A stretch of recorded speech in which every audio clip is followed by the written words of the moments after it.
pertanyaan saya ini di kampung saya ini masih ada orang yang kalau ada orang meninggal itu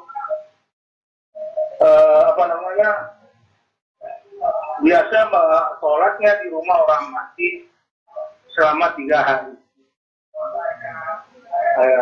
Halo Pak? Ya, silakan. Selama sholat di rumah orang mati, sholat maghrib. Ya, sholat berjamaah. Kemudian dia membaca doa itu dengan suara keras-keras dari dengan. Ya. Kemudian dia ada sesudah 3 hari itu dia bisa baca makdam. Baca makdam itu 30 juz. Biasa kemudian orang itu biasa kalau saya membaca itu baru 3 lembar, yang lain sudah selesai maka selesai lah itu. Ya, Pak. Yang ingin saya tanyakan boleh nggak itu Pak? Ya, baik Pak. Tolong nanti Pak. Tolong dijawab Pak. Insyaallah. Ini agak suaranya kurang begitu.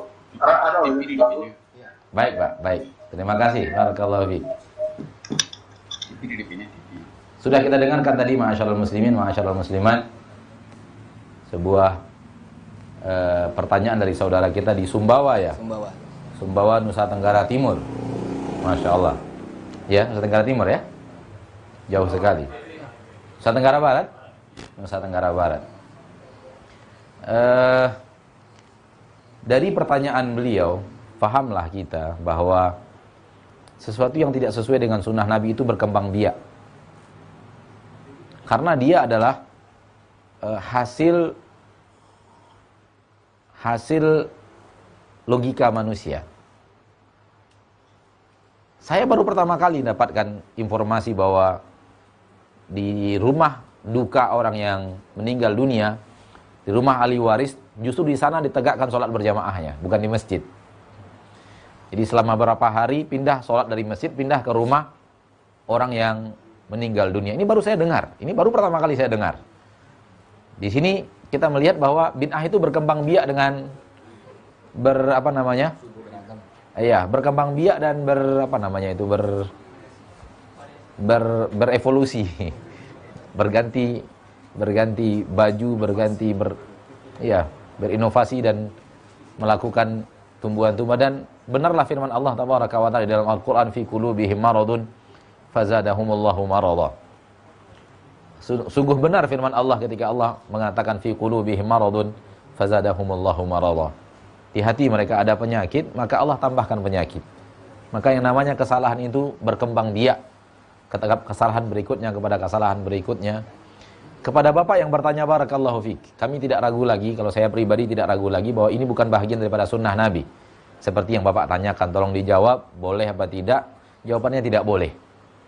Yang namanya sholat berjamaah itu di masjid, bukan di rumah, apalagi rumah duka.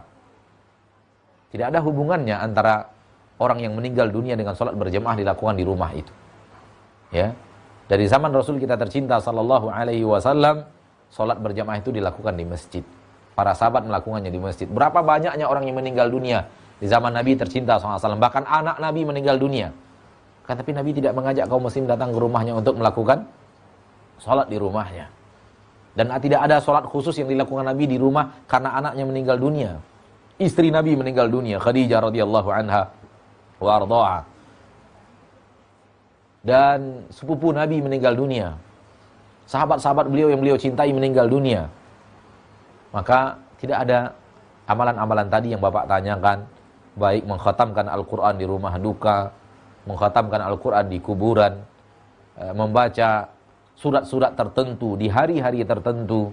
Maka yang seperti ini tidak ada diajarkan oleh Rasul kita tercinta Muhammad sallallahu alaihi wasallam.